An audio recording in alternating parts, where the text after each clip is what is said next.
What scientific term refers to a temperature of minus 273 Celsius? Is it boiling point, absolute zero, the point of no return, or freezing point?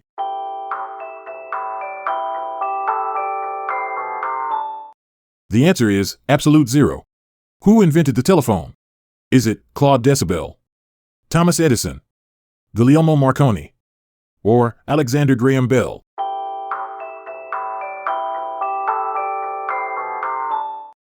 The answer is Alexander Graham Bell. What chemical compound makes Epsom salt? Is it potassium hydrogen tartrate, magnesium sulfate heptahydrate, methane, or calcium magnesium carbonate?